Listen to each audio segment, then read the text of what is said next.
नमस्कार दोस्तों, मेरा नाम बापी बनर्जी और आज हम बात करेंगे बिजली बचाने के एक यंत्र हमने बनाया है जिसका नाम है पावर फैक्टर कंट्रोलर। ये पावर फैक्टर कंट्रोलर कैसे आपकी बिजली को बचाता है, कितना % बचाता है, मैं आज को आपको डिफ़ाइन करूँगा। तो ये पावर फैक्टर होता है, पहले तो ये इंडस्ट्रियल एरिया में भी लगते थे, लेकिन आज मैं डोमेस्टिक में भी इसे लगाने के लिए ये यंत्र बना चुका हूँ, जिसमें इंडक्टेड लोड जो भी होते हैं उस कंडीशन में बूंद बूंद से भी घड़ा भरता है। तो डोमेस्टिक में भी ये लगाने से बहुत कंज्यूमरों का भी कहना होता है कि हमारे बिजली का मीन्स इक्विपमेंट मेरा घर में होम अप्लायंस में बहुत कम है, तब भी इतना बिजली बिल उठता है। तो रीज़न वही है कि कोई भी इलेक्ट्रॉनिक चीज़ की अगर 2, 4, 5 साल के बाद उसकी इंडक्टेड लोड जो होती है वो वैरी करती है। मीन्स वो जो आपका हम आपको स्टेप बाय स्टेप इसको टेक्निकली मैं बताऊंगा कि कैसे ये कम और कैसे क्यों होती है कम। तो सबसे पहले जानेंगे भाइयों कि पावर फैक्टर होता क्या है। पावर फैक्टर जिसका मतलब होता है हमारे वोल्टेज और करंट की फ्रीक्वेंसी को पावर फैक्टर कहते हैं।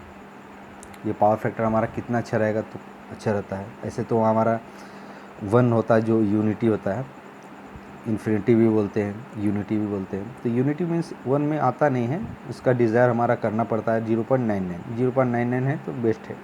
अदरवाइज़ किसी का देखिएगा इंडक्टेड लोड में आपका वो पावर फैक्टर बता रहा है कितना 0.67, 0.80 इस तरह। तो हमारे ये पावर फैक्टर को इम्प्रूव करेंगे तो नॉर्मली उस एक मीन्स अल्टीमेटली आपका बिजली का बिल कम हो जाएगा।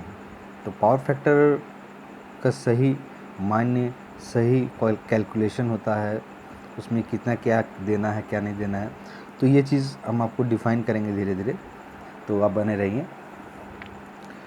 जैसे हमारे घर में 3 टाइप के लोड होते हैं, एक होता है रेजिस्टिव लोड, दूसरा होता है हमारा इंडक्टेड लोड और तीसरा होता है कैपेसिटर लोड। तो नॉर्मली हमारे घर में रेजिस्टिव लोड और इंडक्टेड लोड ही यूज़ होते हैं। रेजिस्टिव लोड में जैसे आते हैं बल्ब वगैरह आ जाते हैं, बल्ब हो गया, हीटर वगैरह हो गया। पहले का बल्ब जो फिलामेंट वाला आता था वो सिर्फ लाल होता था, मीन्स रेजिस्टिव लोड में सिर्फ आपका वो स्टे रहेगा और वो लाल रहेगा, हो जाएगा। तो उसे वोल्टेज और करंट उस टाइम आपका दोनों का दिशा लगभग से एक ही रहता है। लेकिन आप जब इंडक्टेड लोड में आते हैं, जैसे इंडक्टेड लोड किसे कहते हैं, इंडक्टेड लोड में जिसमें आपका मोटर वगैरह हो गया जो घूमता है, मैग्नेटिक जिसमें ये रहता है वो घूमता है, जिसका नॉर्थ पोल साउथ पोल एक साथ वो काम नहीं करता है बैलेंस में, तो वहाँ पर लैगिंग होता है। तो मैं इसे स्टेप बाय स्टेप बताऊँगा। तो जैसे घर में दोस्तों होम अप्लायंस में आपके घर में फ्रिज, रेफ्रिजरेटर होंगे, इंडक्शन मोटर होंगे, आपके घर में पानी खींचने वाला मोटर होंगे। तो ये सब इक्विपमेंट या होम अप्लायंस कह लीजिए एक ही है। तो ये सब इक्विपमेंट जितना आपका पुराना होगा उतना आपका वोल्टेज ज़्यादा कंज्यूम करेगा, मीन्स एम्पियर ज़्यादा आपका वो खींचेगा। मान के चलिए आपका पानी का मोटर 1 HP का है तो उसमें हार्डली 2 से 3 एम्पियर खाना चाहिए, लेकिन उसमें वो देखिए किसी का देखें 5 एम्पियर, 5.5 एम्पियर, मीन्स वो बहुत मीन्स लैग कर रहा है वो। उस पर हम अगर इंडेक्स ये हमारा पावर सेवर लगाएंगे तो वहाँ पे काम करेगा ही करेगा। इसके पीछे लॉजिक है, रीज़न है क्यों होगा। तो दोस्तों ये पावर फैक्टर जो काम करेगा उस कंडीशन इंडक्शन लोड पे ही काम करता है ये पावर फैक्टर। तो इसका पावर फैक्टर हमको अगर सुधारना है तो कैसे सुधारेंगे, इसका पावर फैक्टर कैसे चेक किया था, मैं उसका एक और वीडियो बना दूंगा कि कैसे चेक किया जाता है या कैसे इसको देखा जाता है, एम्पीटर मीटर क्लैम्प का क्या है, मैं सारा कुछ बता दूंगा एक और वीडियो में। बट इसमें आप एक सीधी समझ लीजिए कि हमारी बिजली को कैसे बचाता है। तो जैसे दोस्तों ये पावर फैक्टर हम लोग लगाते हैं इंडक्टेड लोड में, जैसे मोटर चलते हैं, हीटर मीन्स आपका फ्रीज हो गया, फिर रेफ्रिजरेटर जिसको कहते हैं, या आपके घर में मिक्सर ग्राइंडर हो गया, या और भी आपका या फ़ैन वगैरह हो गया, ये घूमता है, ये इंडक्टेड लोड में आता है। तो उस कंडीशन में क्या होता है, ये जितना पुराना होंगे ना उतना आपका बिजली बिल अधिक आएगा।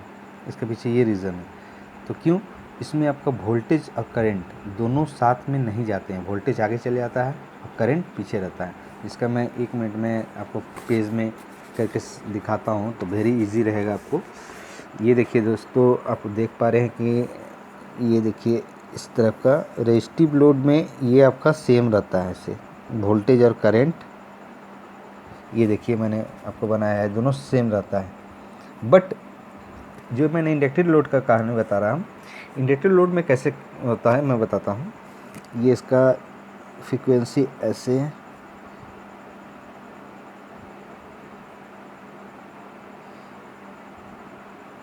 इस टाइप से होते हैं। मीन्स ये रेजिस्टेड लोड का हो गया, जो वोल्टेज और करंट साथ में रहते हैं। ये देखिए वोल्टेज और करंट ये साथ में रहते हैं। तो कहने का मतलब हो गया दोस्तों, हमारे जो इंडक्टिव लोड में ना, ये आपका देखिएगा वोल्टेज और करंट, वोल्टेज आगे जा रहा है, करंट पीछे आ रहा है।